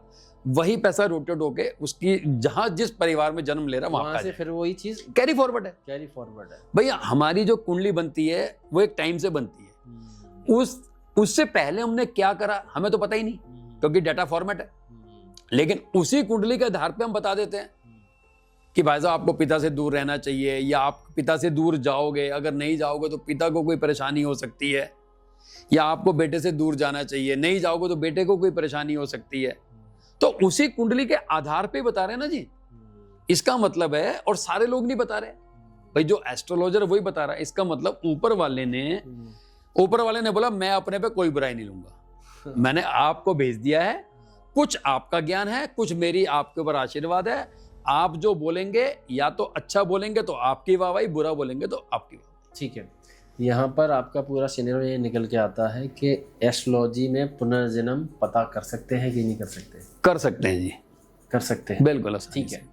अच्छा, अब थोड़ा सा मैं और इस कॉन्सेप्ट में डीप जाता हूँ। मैं मंगल की बात करता हूँ। जैसे कि जिन लोगों की कुंडली में अगर मंगल पहले हाउस में, 4th हाउस में, 6th हाउस में या 8th हाउस में बैठा है, तो उनकी कंडीशन कैसी रहेगी, अलग अलग, और उनके बचाव कैसे रहेंगे? देखिए जी, इन घर में अगर मंगल पहले में है, चौथे में है, छठे में है और 8वें में है, इस घर में अगर मंगल है तो ये तो आप मान लीजिए कि 100 में से 90% होरोस्कोप के अंदर उस व्यक्ति की जुबान कहीं ना कहीं खराब है, और इसकी जुबान की वजह से इस व्यक्ति की गृहस्थी नहीं चल सकती है। जुबान में मिठास होगी, थोड़ा दिल का सच्चा होगा, नेक दरिया दिल होगा, तो इसकी गृहस्थी चल भी जाएगी और इसके औलाद भी हो जाएगी। अब यहीं पर क्वेश्चन निकल के आता है। आपने बताया कि जो 1st, 4th, 6th, 8 अगर किसी के हाउस में मंगल है, मतलब मंगल इस हाउस में है, तो जुबान कड़वी होगी, ठीक है। अब यहाँ पर आप उनको क्या सजेशन देते हैं? क्योंकि जुबान खराब है, होगी ही होगी, अब इसको सही भी करने का दवाई भी तो बताइए। ये उसको अभी नहीं पता है कि मेरी जुबान मेरे ग्रह की वजह से खराब है। हाँ। लेकिन अगर उसको पता लग जाए कि भाई मेरा मंगल 1 में है, मुझे लोगों से सौहार्दपूर्ण तरीके से बात करनी चाहिए, प्यार से बात करनी चाहिए, तो वो एक बहुत बड़ा आदमी बन सकता है, जस्ट लाइक नरेंद्र मोदी जी। ठीक है। अब यहाँ पर एक और क्वेश्चन यही बन गया, जैसे आपने बताया कि सॉफ्ट तरीके से ही बात करनी चाहिए, तो ये एक स्वाभाविक भी तो बात है। आदमी के ग्रह, मतलब आदमी का जो मंगल है इन ग्रहों में हो या ना हो, अगर उसकी जुबान कड़वी है तो एक साधारण सा क्वेश्चन है, जो मतलब आदमी एस्ट्रोलॉजी में बिलीव नहीं रखता या फिर जो भी उसका विश्वास हो, वो तो ऐसा भी तो कह सकता है स्वाभाविक सी बात है, अगर आपकी जुबान खराब हो तो उसको सही कर लो। नहीं, इस घर में तो ज्यादा ही खराब है भाई। 6 और 8 क्यों? पहली बात तो, और पहला क्यों और चौथा क्यों? यही तो आपसे जानना है गुरुजी। पहला खुद वो व्यक्ति है, ठीक, खुद वो व्यक्ति है, और चौथा उसका घर है, जहां उसके संस्कार वाली बात चलती है, जहां उसके रिलेशन की बात चलती है, उसका होम टाउन है। और 6ठा और 8वां क्यों? कि 7वां भाव का 6ठा और 8वें से संबंध है भाई। 7वां शादी का अगर कारक मानते हैं तो 6ठा तलाक का कारक मानते हैं, और 8वां भी तलाक का ही कारण है, क्योंकि लाल किताब में 7वां घर है आटा चक्की, और 8वां घर है उसकी किल्ली जो चक्की घुमाते पकड़ के। तो रिश्ता अगर खराब होगा तो 1, 4, 7 और 1, 4, 6 और 8 में 100% इस व्यक्ति की कहीं ना कहीं, जरूरी नहीं तलाक हो जाए, जरूरी नहीं कि डेथ हो जाए, हो सकता है जॉब के चक्कर में दोनों एक दूसरे से बाहर चले जाएं, अब उनसे बात केवल वीडियो कॉल पे हो रही है। तो गृहस्थी का मतलब होता है एक छत के नीचे रहते हुए आपसी रिलेशन भी होने चाहिए। हम लड़ भी नहीं रहे लेकिन रिलेशन भी हमारे 6-6, 7-7 महीने नहीं बन रहा, ये भी खराबी है। तो पहले घर में इंसान को अपने दोस्तों के साथ रहे, भाषा को मीठी रखे, जितना यूनिटी में रहेगा गृहस्थी भी चलेगी और दमदार आदमी होगा। चौथे घर वाले की जुबान इसलिए खराब होती है कि या तो उसके घर के नीचे बेसमेंट होगा, या उस व्यक्ति का घर का मकान साउथ फेस होगा। यहाँ वास्तु आ गई। वास्तु, क्योंकि जो कुंडली बनी है ये वहां की बनी है जब उसकी माताजी जिस मकान में 9 महीने उसको लेके घूम रही थी उस घर का वास्तु दिखाता, ना कि आपके करंट का वास्तु दिखाता। भाई एक आदमी जीवन में 15 बार मकान चेंज कर लेता है, कभी ईस्ट का मकान, कभी वेस्ट का मकान, कभी नॉर्थ ईस्ट का मकान, कभी साउथ का मकान। और छठा घर क्यों खराब माना गया है गृहस्थी के लिए खासतौर से? कहता छठा घर है कुआं, ऐसा गड्ढा जो बोरवेल है, उसमें अगर आग लग जाए वो बुझती नहीं है, वो सुलगती रहती है धीरे धीरे धीरे धीरे, बिल्कुल बुझ भी जाएगी ना तो भी वो सुलगती रहेगी, एक अंगार जरूर उसके अंदर रहेगी। और 8वां घर है शमशान। शमशान में अगर सारी चिताएं, मतलब जितने भी काउंटर हैं वहां पे चिताएं जल रही हैं और सारी आगे आपस में लपेट मार लें तो सोचो पूरा शमशान उड़ा दें, उड़ जाएगा पूरा उड़। वरना हर काउंटर के बगल में इतना गैप होता है कि दोनों चिताएं आराम से जल जाती है, कोई दिक्कत नहीं होती। लेकिन हवा का फ्लो अगर आ गया और आग भड़क गई तो ये पूरे घर को खत्म कर देती है। मंगल 4 और मंगल 8 को मैं स्पेशल हिदायत देता हूं, अगर किसी की कुंडली में मंगल 4थे 8वें घर में है, अगर जुबान नहीं संभाली तो औलाद साथ नहीं रहेगी। बहुत सारी कंडीशन है, औलाद छोड़ गई, पैदा ही नहीं हुई, मर गई, विदेश चली गई। अब लोग कहते हैं अरे यार विदेश चला गया मेरा बेटा। भाई बेटा तूने इसलिए पैदा नहीं किया था कि विदेश चला जाए, बेटा इसलिए पैदा किया था वैन जब आप 55, 56, 60 के हो तो आपको अस्पताल ले जाना हो तो आपके साथ खड़ा रहे। वो आज सिनेरियो बदल गया है, लाइफ का स्टाइल बदल गया है कि हमें विदेश चला गया, बेंगलोर चला गया, चेन्नई में पोस्टिंग है, बॉम्बे चला गया। वो अलग अलग मन को बहलाने के लिए ये भी जख्म काफी है। नहीं ये बहुत बड़ा जख्म है, अगर माँ बाप से पूछा जाए तब ना जी, इनके दिलों में बहुत बड़ा जख्म है। कमरे में बैठ के लाइफ के जो आखिरी के जो समय होता है कमरे में बैठ के बिता देना, ये अपने आप में बहुत। और वैसे भी लाल किताब में मंगल 8वें घर में बोला गया है बच्चे की गम में छत पर रोने वाला कुत्ता। मंगल 8 वाला अकेले बैठकर अपनी औलाद के लिए इतना रोता है, औलाद साथ में है सुनती नहीं है। उसको सही कैसे कर सकते? नहीं देखो सही करने के तरीके तो बहुत सारे हैं, मगर लेकिन हम सबसे पहले तो अपनी जुबान से ही ठीक हो। आप जितने मर्जी उपाय कर लो, मैं जितनी मर्जी शुगर की टैबलेट खा लूं, लेकिन अगर मैं मीठी चाय नहीं छोड़ूंगा, मीठी कॉफी नहीं छोड़ूंगा, कोल्ड ड्रिंक नहीं छोड़ूंगा तो उपाय दवाई काम किस काम की? ठीक है, आपके एक इन आंसर्स में मैंने एक चीज जरूर नोटिस करी। नोटिस मैंने ये किया सर, मैंने इतने सारे पॉडकास्ट करे हैं और इतने सारे लोगों के साथ में मिला हूँ, सबसे बात करी है, ज्यादातर एस्ट्रोलॉजर पता है सर रेमेडीज क्या देंगे, कोई कर्मकांड कर लो, ठीक है, या फिर कोई स्टोन पहन लो, रुद्राक्ष पहन लो, ऐसा कुछ, या कुछ वस्त्र धारण कर लो इस तरह की, ठीक है, वो इस तरह की रेमेडीज देते हैं।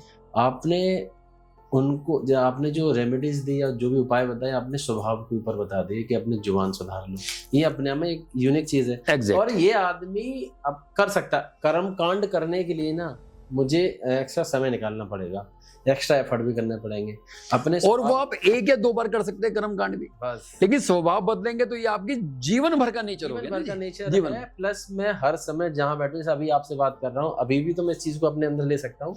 पता सबको है, सब एवरीबॉडी नोज कि यार मैं गलत बोल रहा हूँ, लेकिन अच्छा उसने मुझे ऐसा बोला, मेरे को तो बोलना ही था। Ignore is the best policy. बस तो ये सर अपने में एक बहुत बड़ी बात है और आप इतनी ऑनेस्टी से सर बता भी रहे हैं। अब थोड़ा एस्ट्रोलॉजी की तरफ फिर से चलते हैं। थोड़ा मैं अवेयरनेस के ऊपर तो 1-2 क्वेश्चन पूछ रहा हूँ आपसे। जैसे कि अभी जो सोशल मीडिया पर मैं देखता हूँ, जैसे कि रेमेडीज ही लोग बताते हैं, ठीक है, कि ये रेमेडीज कर लो तो इतने करोड़ आ जाएंगे, इस तारीख तक को आप ये करोड़पति बन जाएंगे। कुछ ऐसे एस्ट्रोलॉजर हैं जो सोशल मीडिया पर इस तरह का मतलब जो भी कंटेंट बना रहे हैं, जो भी कर रहे हैं, ठीक है, क्या ऐसा पॉसिबल है कि मतलब कुछ उपाय करने से करोड़ आ जाएंगे? भाई अगर मैं करोड़पति हूं तो मैं अपने सक्सेस का राज आपको तो बताऊंगा। हाँ, क्योंकि हर बंदा चाहता है कि सामने वाला लखपति रहे, मैं करोड़पति रहूं। पहली बात ऐसा होता है जी, उपाय से फायदा तो होता है। वो जो बना रहे हैं वो अपनी जगह गलत नहीं है, बशर्ते वो जो बता रहे हैं ना जी हम उसे अप्लाई नहीं कर सकते। जैसे अगर आप महालक्ष्मी मंत्र का जाप 43 दिन लगातार करेंगे तो आपको पैसों की प्राप्ति होगी, स्वाभाविक होगी। अब किसी को ओला चलाने वाले को 2,000 के बदले उसको अगले दिन 4,000 की दिहाड़ी मिल जाएगी।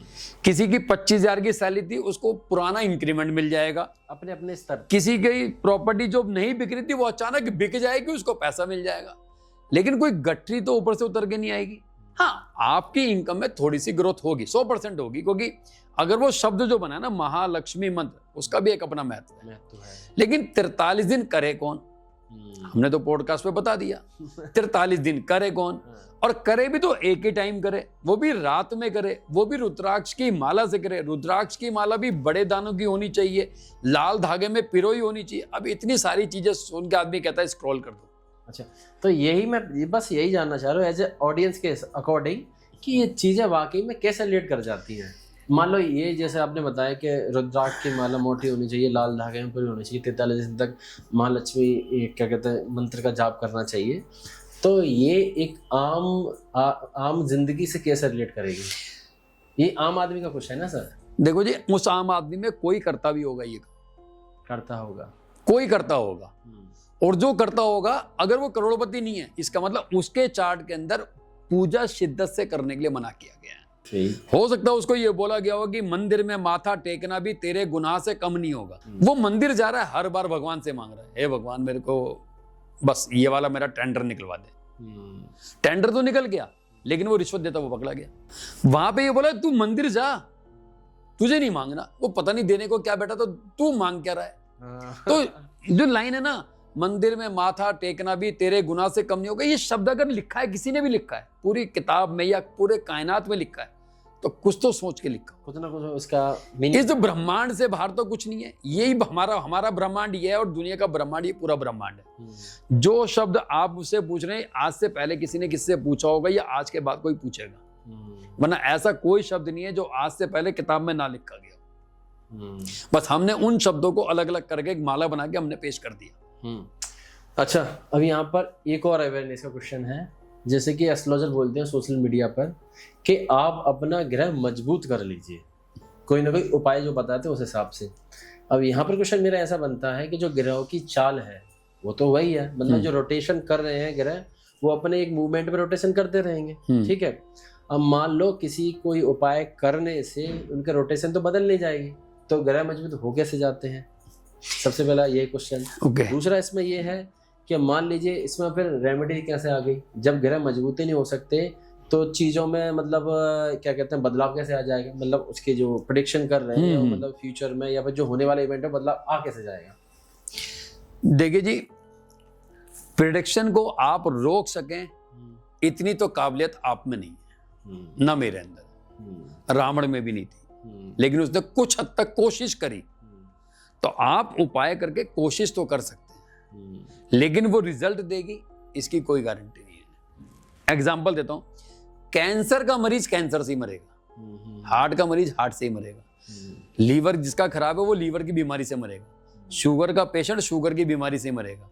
केवल उपाय उसको रोक सकते हैं, लेकिन वो रोकने का मतलब है किसी बड़े इवेंट की तैयारी हो रही है। जैसे कहीं से पानी निकल रहा था, हमने उसको रोक दिया, अब रिस करके पानी निकल रहा है, पीछे पानी बैकलॉग में इकट्ठा हो रहा है, जिस दिन वो आगे का पाइप हटा झटके से निकलेगा।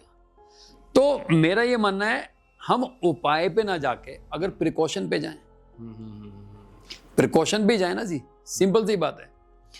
प्रिकॉशन पे हम जाना नहीं चाहते, क्योंकि उपाय हम 1 या 2 या 4 या 10 बार करेंगे, प्रिकॉशन जिंदगी भर करनी पड़ेगी, वो हमारे बस की नहीं है। इसलिए एक लाइन बोली कि destiny remains the same, planning keeps on changing. Fix है, आपकी डेस्टिनी फिक्स है, आप प्लान बनाते रह जाएंगे मगर लेकिन डेस्टिनी अपना काम करके निकल जाएगी, वो नहीं बदल सकता है। लेकिन पता तो लगे मेरी डेस्टिनी क्या है। अब डेस्टिनी मुझे पता और मैं पूछना नहीं चाहता, इसलिए नहीं पूछना चाहता यार कि पैसे लगेंगे, इसलिए नहीं पूछना चाहता कि मेरे को यार हमको मैं कोई टेंशन दे देगा।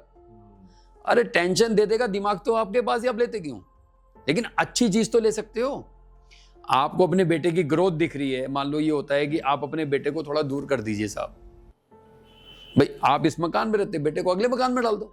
अगर बेटा 25-26 का हो गया, उसको नया पीजी दिला दो, वो जब तक शादी नहीं तब तक वहां रह लेगा, रोज आपके घर आएगा, उसकी ग्रोथ हो जाएगी, ग्रोथ हो जाएगी तो आपको भी खुशी होगी, आप फादर हैं।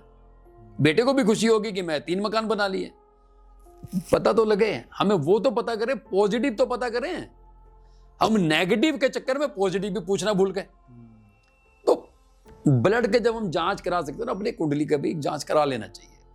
आप मतलब ये कह रहे हैं कि हर व्यक्ति को अपनी कुंडली दिखानी चाहिए। बिल्कुल, और सॉफ्टवेयर पे नहीं जाना चाहिए। अच्छा, सॉफ्टवेयर पे इसलिए जाना चाहिए, सॉफ्टवेयर ना केवल उस ग्रह का उस हाउस के हिसाब से प्रेडिक्ट करेगा, उस कॉम्बिनेशन के प्रेडिक्ट नहीं करेगा।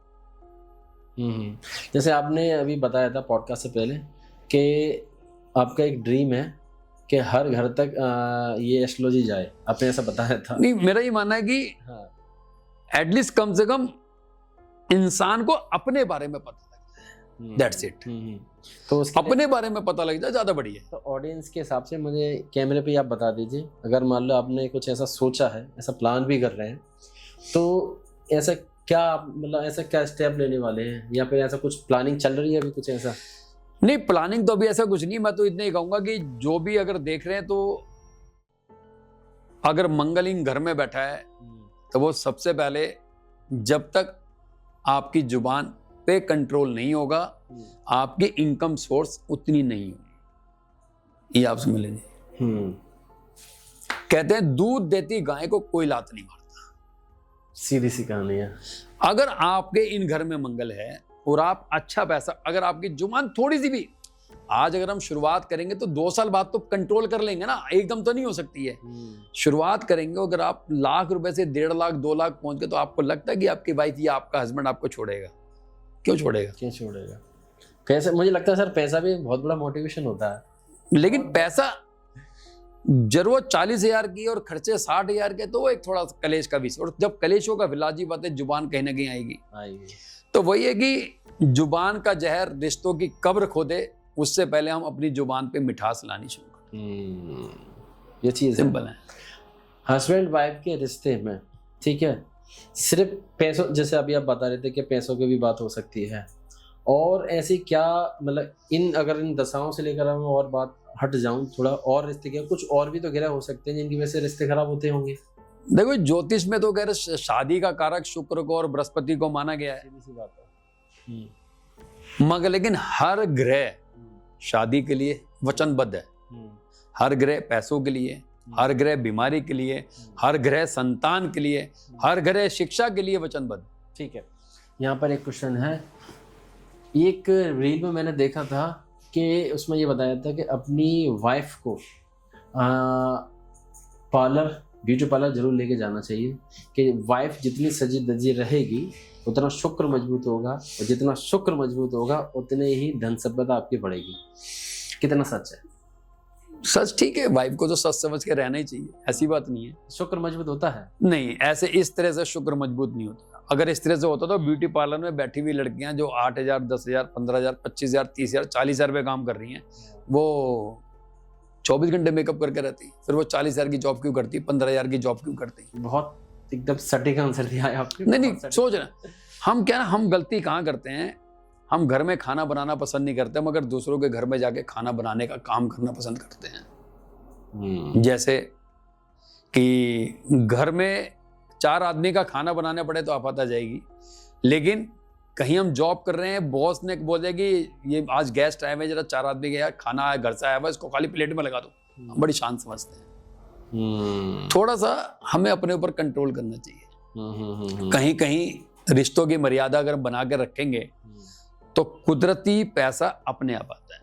इतना तो आएगा कि आप आराम से घर तो चला सकते हैं। गरीबी में पैदा होना कोई बुरी बात नहीं है, मगर बच्चों को गरीबी में छोड़ जाना ये आपके ऊपर डिपेंड करता है, और ये तभी संभव है जब आपकी जुबान खराब हो। एक डायलॉग मुझे याद आ रहा है, शायद मैंने किसी मूवी में सुना है कि गरीब पैदा होना बुरी बात नहीं है, गरीब मरना सबसे बुरी बात। क्योंकि कुदरत ने आपको एक ऑप्शन दिया है, पैसा कमाने का, पैसा खर्च करने का, रिश्ता बनाने का, बच्चे पैदा करने का हुनर आपको दिया है। एक इंसान ही है जो एक बार में 1, 2 या 3 या 4 बच्चे पैदा कर सकता है, जानवर 1 से ज्यादा करते हैं। इंसान ही है जो रोक लगा सकता है, जानवर नहीं रोक लगा सकता अपने ऊपर। तो कुदरत ने इतनी अच्छी कायनात हमारे को दी है और हम पूरी की पूरी कायनात को केवल अपनी जुबान की वजह से खराब कर देते हैं। बस मंगल जोश का कारक है। तो यहां पे एक लाइन कहूंगा, होश में रहो मगर जोश में रहो। अच्छा, अब यहाँ पर हमने काफ़ी कुछ बातें कर ली, एस्ट्रोलॉजी की बातें की, रिश्तों की भी बातें करी, लाल किताब के रेमेडीज़ की भी बातें करी। कुछ आपने ऐसी भी बातें बताई जो हर आदमी के, हर व्यक्ति के स्वाभाविक रूप से होना चाहिए अगर उसकी लाइफ में। जैसे कि आपने एक एग्जांपल दिया था कि जुबान पर लगाम लगाना बहुत ज़रूरी है, नहीं आपके कोई भी रिश्ते हो सब तार-तार सब खत्म हो कब्र खुद ही जाएगी। हाँ। आपने जो टाइटल दिया एकदम परफेक्ट दिया, मतलब कब्र पक्का खुद ही जाएगी। मैं थोड़ा सा और मूवमेंट कर देता हूँ, थोड़ा सा एक दूसरे फ्लो में जाता हूँ मैं। अक्सर ये देखा गया है कि एस्ट्रोलॉजी हो गई, ठीक है, और लोसोग्रिड हो गया, तुम्हारा न्यूमरोलॉजी हो गई, या फिर पैरानॉर्मल एक्टिविटीज हो गई, या फिर 2-3 तरीके केपी एस्ट्रोलॉजी हो गई, नक्षत्र नाड़ी हो गई, टैरो कार्ड हो गए। इन सबके अलग अलग प्रेडिक्शन है, ठीक है, और सबके अलग अलग क्या कहते हैं रिजल्ट्स भी हैं और क्या कहते हैं रेमेडीज भी हैं। अगर इनका समराइज करेंगे तो आप अपने शब्दों में क्या समराइज करेंगे? व्यक्ति के क्वेश्चन पे डिपेंड करता है कि उसको किस पैटर्न पे जाना है। क्या मेरा मकान बनेगा? टैरो साहब बहुत अच्छी तरह देख सकते हैं, हाँ जी आपका मकान बनेगा मगर थोड़ा समय लगेगा, आपको लोन लेना पड़ेगा। ठीक। मेरी लाइफ कैसी होगी, मतलब मेरी लाइफ में कुछ 2-4 बातें बताओ sir. Is the numerology is the best option है कि 2-4 बातें पूछनी हो, 2-4 बातें बतानी हो।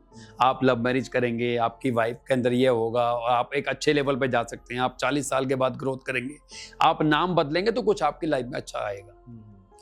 फिर आदमी कहता है कि मुझे तो जी कुछ मेरे ऐसे प्रश्न हैं, क्या मेरे बच्चे होंगे, क्या मेरे मेल चाइल्ड होगा, क्या मेरे फीमेल चाइल्ड होगा, क्या मुझे विदेश में पीआर मिलेगी, क्या मैं अपना मकान बना सकता हूं। इन सब क्वेश्चन का जवाब मिल जाता है कृष्णमूर्ति पद्धति और नक्षत्र नाड़ी से, ठीक है, आसानी से मिल जाता है।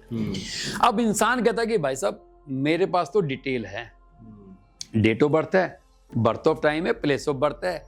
आप मुझे ये बता दें कि मुझे अपनी लाइफ में, आज मैं 25-26 साल का हो गया, मुझे पूरी लाइफ के अंदर क्या करना चाहिए, क्या नहीं करना चाहिए, मेरी मैरिज कैसी होगी, मेरी मैरिज चलेगी नहीं चलेगी, फाइनेंस की स्थिति कैसी रहेगी, बीमारी लगेगी तो कौन सी लग सकती है, कब लग सकती है, क्या मुझे मकान बनाना चाहिए नहीं चाहिए, क्या मुझे औलाद का सुख मिलेगा नहीं मिलेगा।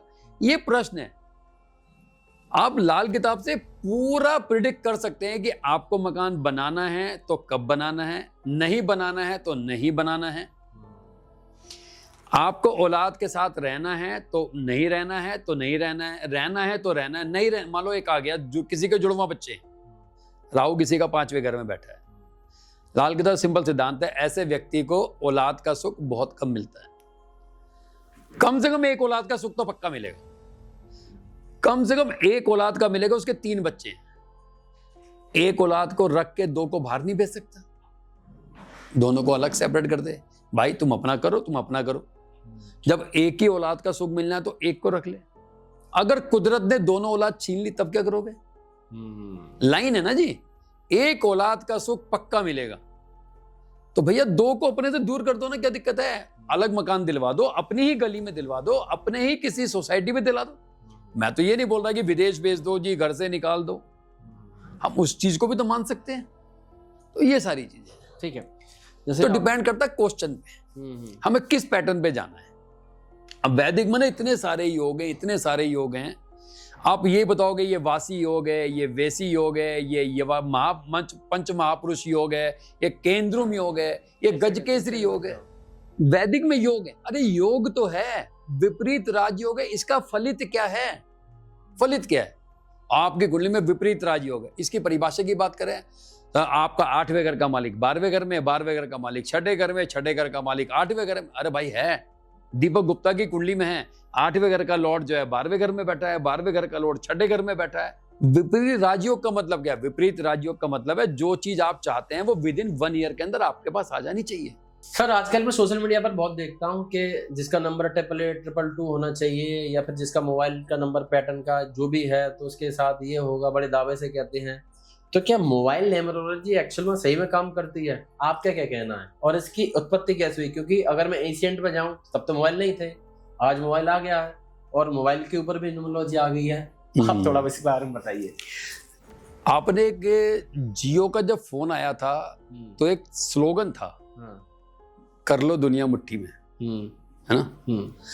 तो उस समय के बाद लोगों के हाथों में मोबाइल ज्यादा आ गए। उस समय, उससे पहले शायद इतने लेवल पे मोबाइल नहीं थे जितने लेवल पे आ जाएगा आज। तो बल्कि हर व्यक्ति के हाथ में एक एक दो दो तीन तीन मोबाइल है। मोबाइल न्यूमरोलॉजी सही मायने में जितने भी लोग कर रहे हैं, अगर आप उनको उठाकर देखें तो मोबाइल न्यूमरोलॉजी की शुरुआत करने वाला व्यक्ति मैं हूं। आप दावे से कह रहे हैं? आप किसी ऐसे शख्स का नाम बता दो, मैं आपको बताया दो। अंकित बत्रा की बात करता हूं। आप अंकित बत्रा से पूछ लेना कि दीपक गुप्ता जी, CIL गुरुजी के साथ आपने मोबाइल न्यूमरोलॉजी कब की? सर मैं उनको टैग भी कर दूंगा। कोई इशू नहीं जी, ठीक है। आजा। दूसरी बात, ये आया कहां से, ये क्यों दिमाग में ऐसा आया? किसी की कंसल्टेंसी कर रहे थे कि जुड़वा बच्चे थे, दोनों की जन्म की तारीख सेम थी, जन्म के समय में मात्र 25 से 30 सेकंड का डिफरेंस था क्योंकि सिजेरियन में थे, दोनों 27 साल के थे, एक की शादी हो गई थी, एक की शादी नहीं हुई थी, और दोनों अपने अपने फोन पे व्हाट्सएप पे किसी के साथ बात कर रहे थे। तब दिमाग में आया, वैसे कस्पल इंटरलिंक से इसका जवाब दिया जा सकता था, मगर लेकिन फिर भी तब दिमाग में आया कि दोनों का नंबर अलग है, दोनों की तारीख एक है, दोनों के माता पिता सेम है, दोनों के भाई बहन सेम है, सब कुछ सेम, स्कूल सेम, फिर भी डेस्टिनी डिफरेंस। मोबाइल नंबर से केवल आप उसके एक दो इवेंट बता सकते हैं, एक दो इवेंट बस। आप उसकी लाइफ बदल दें, ये पॉसिबल नहीं। लेकिन बहुत सारे उसका रीजन ये है कि आदमी पूरी लाइफ में 2-3 बार तो नंबर बदल ही देता है, बड़े आराम से। ठीक है जी। अभी वोडाफोन कोई नया स्कीम ले आएगा तो आदमी फिर नंबर चेंज कर देगा। हम केवल बदल इवेंट को प्रिडिक्ट कर सकते हैं। जैसे मैं एक एग्जांपल दे दूं, किसी भी व्यक्ति की जन्म तारीख और उसके मोबाइल दोनों में अगर 17 है तो उसकी दो ही शर्तें हैं, या तो ये व्यक्ति ने अर्ली एज में जॉब शुरू कर दी, या अर्ली एज में काम शुरू कर दिया, या इस व्यक्ति की शादी अर्ली एज में हो जाएगी, और जो भी इवेंट पहले होगा फिर दूसरा इवेंट लेट होगा। राजयोग है, सरकारी फायदा मिलेगा, झंडा लेकर चलेगा, पीछे कारवां चलेगा। एग्जाम्पल दे देते हैं, नरेंद्र मोदी जी की डेट ऑफ बर्थ है 17 सितंबर, केजरीवाल की है 16 अगस्त, तो 16 का 1 भी आ गया, 16 को जोड़ेंगे तो 7 भी आ गया। राहुल गांधी के में भी 1970 का जन्म है, 18 जून। मेरा 12 सितंबर 1975, 1 और 7। तो ये लोग वो लोग होते हैं, चाहे इनके पीछे 2 आदमी चले, चाहे 4 आदमी चले, चाहे 4 लाख आदमी चले, कारवां चलेगा, कारवां तो चलेगा। अब जन्म की तारीख में भी और मोबाइल में भी है तो जल्दी इवेंट हो जाएंगे, जल्दी हो जाएंगे। यही होगा।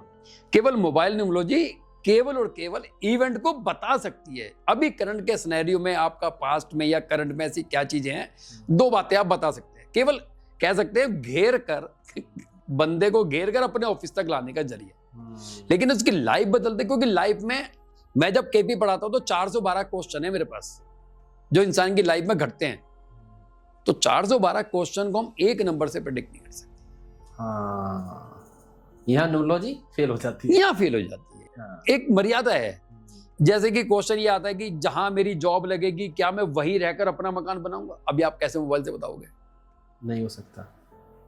लेकिन अक्सर सोशल मीडिया में ऐसे न्यूमरोलॉजिस्ट हैं कि बोलते हैं कि आपकी जो मतलब मोबाइल नंबर बदल लो तो आपकी जो लाइफ है वो बदल जाएगी। एक आधा इवेंट अच्छा हो जाएगा, इवेंट अच्छे हो जाएंगे, एक आधा इवेंट अच्छा। शादी नहीं हो रही थी, चलो जी रिश्ता पक्का हो गया, यही चीज तो, लेकिन टूट गई, वो भी 17। यही शादी भी 2 करा सकता है। ऐसा नहीं, राजयोग का मतलब ही यही है कि बंदा एक से ज्यादा अफेयर हो सकते हैं। तो इवेंट अच्छा हो जाएगा, कोई एक अच्छा इवेंट हो जाएगा। अच्छा, मोबाइल नंबर बदलने से सब कुछ सही कुछ फर्क पड़ता है। कुछ का मतलब है जैसे कि मान लो कोर्ट केस चल रहा है, उसने नंबर बदला, कुछ कोर्ट केस में राहत मिल जाएगी। हो सकता है जो डेट 6-6 महीने में पड़ रही है वो 2-2 महीने में पड़ने लगे, रिजल्ट जल्दी आ जाए। ये नहीं होगा कि अभी लिया और शाम को आपको रिजल्ट मिलते, टाइम तो लगेगा ना जी।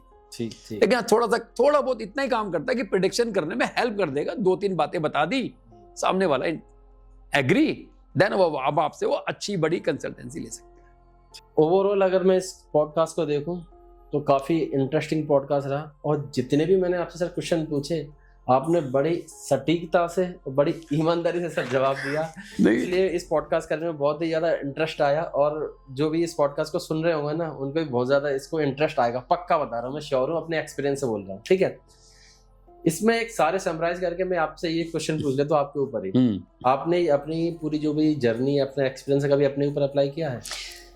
मैं 2014 तक मैंने जॉब करी है जी। ठीक है। और मैं मार्केटिंग में किंग रहा हूँ। हाँ ठीक है। क्योंकि और मार्केटिंग वही अच्छी जो गंजे को कंगा बेच दे। 2014 में हमने नौकरी छोड़ी, नौकरी छोड़ने के बाद एस्ट्रोलॉजी में आए, पढ़े तो खैर हम बहुत पहले से ही थे, फिर थोड़ा सोचा कि बदलें, किसी के पास गए, हमने अपनी कुंडली दिखाई तो उन्होंने बोला महाराज आप तो खुद जोशी हैं, बहुत अच्छे। यार हमारी कुंडली में ऐसा योग पता नहीं, फिर जानकारी ली, पता लगा जी एस्ट्रोलॉजर बन सकते हैं, तो एस्ट्रोलॉजर बने, पता लगा हमारा फॉर्च्यून है जुपिटर है, फिर हम टीचिंग में आ गए, तो टीचिंग में आगे फिर हमने देखा 2016 फिर हमारे में एक लाइन लिख के थी मेरे चार्ट के अंदर कि बेटा होने के बाद तरक्की होगी। 43 इयर्स की एज में मेरे बेटा हुआ, आज मेरा बेटा 7 साल का है, उसके बाद तो खैर ग्रोथ है। तो 2016 के बाद से ग्रोथ क्यों आई? क्योंकि मैंने उस वाले पैटर्न पे काम करना शुरू किया। मुझे पता लगा, मुझे लेट पता लगा, 22 साल की जॉब के बाद पता लगा यार कि मेरी तो जॉब टीचिंग होनी चाहिए, ट्रेनर होना चाहिए। मैं कर रहा था मार्केटिंग। अब जब इस फील्ड में आए, हमने उसी प्लेनेट से संबंधित काम को पकड़ लिया, तो हमें लगा कि अब, और तब से ऊपर वाले ने रास्ता भी दिखा दिया। मैंने कहा ना, हमें यह पता करना है कि मेरी पॉजिटिव चीज कहां पे पड़ी है। अगर वो पता लग जाए तो बात ही खत्म है। ठीक है, आपने अपनी जो जर्नी बताई, इसका मतलब उसमें निष्कर्ष भी ये निकल के आया कि आपने जो अपनी जो एस्ट्रोलॉजी का ज्ञान अपने ऊपर भी अप्लाई किया था और उसका रिजल्ट भी आया है। जैसे कि आपने कुंडली दिखाई, वहां पता चला कि आपको टीचर होना चाहिए और खासकर एस्ट्रोलॉजी में होना चाहिए। नहीं, किसी भी फील्ड में, किसी भी फील्ड हाँ, किसी फील्ड में। तो आप आज टीचर हैं, सिखाते हैं। अंतिम क्वेश्चन है कि जो भी अपने मतलब अपने बारे में जानना चाहते हैं या और जो भी सीखना चाहते हैं इस एस्ट्रोलॉजी के बारे में, इस एस्ट्रोलॉजी में आना चाहते हैं, आपसे अगर कंसल्टेंसी लेना चाहते हैं, आपसे अगर वो सीखना भी चाहते हैं, तो कैसे आपसे संपर्क कर सकते हैं? तो जी हमारे मॉड्यूल चलते हैं, लाल किताब बेसिक चलता है 10 से 11 दिन का। ठीक है। और लाल किताब एडवांस चलता है कम से कम 70 दिन का। ठीक है। हर क्लास 2 घंटे की होती है। बेसिक क्लास जो होती है उसकी हम फीस लेते हैं 6500 रुपए, जिसमें हम 2 किताबें कंप्लीमेंट्री देते हैं। एक मेरी खुद की लिखी हुई है और एक मार्केट की किताब में। जो एडवांस है वो 70 दिन का सेशन है, वो 55,000 की क्लास है लाइव, और जिसमें हम 9 बुक अपनी कंप्लीमेंट्री देते हैं, 9 बुक देते हैं। अब 2 घंटे का सेशन है, 70 डेज रेगुलर क्लास होती है, संडे ऑफ होता है या बीच में कोई इमरजेंसी हो, या प्री रिकॉर्डेड कोर्स भी हम देते हैं। 2 घंटे का सेशन जब 70 दिन करते हैं, तब हमें पता लगता है कि हमें क्या करना है, हमारे बच्चे को क्या करना है, हमारी वाइफ को क्या करना है, क्योंकि हम कितनी जगह जाकर अपनी कुंडली को दिखाएंगे। हर व्यक्ति के 5 क्वेश्चन होते हैं, 5 क्वेश्चन का जवाब अगर आपको पता लग जाए कि मुझे इस एज में मकान नहीं बनाना है, इस एज में मकान नहीं बनाना, तो मैं उस एज को छोड़ के बाकी एज है ना मेरे पास, उस सबसे मकान बनाएंगे। ठीक है। एक लाइव प्रैक्टिकल एग्जांपल देता हूँ। जैसे कि शायद आपसे मेरी बात हुई थी, आपका राहु 11वें घर में है, मेरे बेटे का भी राहु 11वें घर। मेरा बेटा 7 साल का है। आप माशाल्लाह की आप अच्छे खासे हो गए, 30 के आसपास तो होंगे ना, 30 प्लस है। तो राहु 11 में मैंने अपने पुराने पॉडकास्ट में बोला है कि जन्म जहां बच्चा लेता बाप वहां रहता नहीं, मतलब राहु 11 वाला जहां रहता है वहां उसके पिता को साथ नहीं रहना। ओके। या ये साथ ना रहे। अब मेरा बेटा छोटा है 7 साल का, वो मेरे से दूर रहता है 15 मिनट की दूरी पे। क्यों? क्योंकि राहु 11 वाला कामयाब कब होगा? जब वो पिता से दूर रहेगा। अब बहुत से कहेंगे कि 7 साल का बच्चा, हम रोज मिलते हैं, सुबह स्कूल छोड़ने जाता हूं, स्कूल से लेने जाता हूं, मैं सोता कहीं और 2 मकान बना रखे हैं, और बेटे से अलग हो गए 2 मकान बना लिए। अब और जैसे जैसे दूर होता जाऊंगा वो बढ़ता जाएगा, मैं चलता जाऊंगा। मैं जिस दिन चला जाऊंगा उसके रास्ते खुल जाएंगे, क्योंकि उसको नहीं मिलना ना पिता का सुख, क्या करे, उसकी डेस्टिनी में है, डेस्टिनी में नहीं है। अब उसको अगर ये एक्सेप्ट कर ले कि मुझे पिता का सुख नहीं है। ठीक है, पिता का सुख नहीं, पिता दिन में अगर 2 बार भी मिल रहा तो बहुत है ना। हाँ, मीटिंग तो हो रही और है। पिता ही ना रहे तब क्या करेगा? तो हम उसको इस तरह से भी एक रेमेडी के तौर पे ले सकते हैं, पिता से दूर रहो, इतनी दूर रहो कि भाई सुबह शाम दोपहर में जब चाहो तो मिल लो। मतलब ये है कि आप जो सिखाते हैं वो आप खुद पर भी अप्लाई तो करना पड़ेगा, लाजी बात है। ये लॉजिक बात है। आयुर्वेदिक गोली मैं नहीं खाऊंगा तो फिर कहाँ बिकेगी? ठीक है, जो आपसे प्रोटेक्शन लेना चाहते हैं वो कैसे संपर्क करेंगे? मेरा नंबर आपको नीचे फ्लैश हो ही रहा होगा। हमारी 8500 इसकी फीस होती है। 1 से 2 दिन का हमें समय चाहिए होता है। उसके बाद 1.5 से 2 घंटे का जूम के ऊपर हमारा सेशन होता है। हम 1 to 1 बात करते हैं, ग्रुप में कभी बात नहीं करते। और उसके अंदर मुझे आपके बारे में नहीं बताना है, मुझे आपके ग्रह का आपकी कुंडली पे क्या क्या कहाँ कहाँ क्या इफेक्ट आना है, मैं उसके बारे में आपको पूरा थीसिस आपको समझा दूंगा। जी, तो बहुत ही इंटरेस्टिंग ये पॉडकास्ट रहा। उम्मीद है आपको ये पॉडकास्ट बहुत अच्छा लगा होगा। अगर आपके अब भी कोई डाउट्स है, अगर माइंड में कुछ भी अगर कोई तर्क निकल के आ रहा है, कुछ क्वेश्चन निकल के आ रहा है, तो कमेंट बॉक्स आपके लिए खुला है। आप कमेंट बॉक्स में लिखिएगा। अगले पॉडकास्ट में वो सारे कमेंट जो होंगे ना, आपके सारे जो क्वेश्चन होंगे, मैं सर से सारे पूछूंगा। तो मिलते हैं किसी अगले पॉडकास्ट में किसी इंटरेस्टिंग टॉपिक के साथ। तब तक के लिए थैंक यू सर, आपने हमारे लिए समय निकाला। Thank you so much sir. धन्यवाद।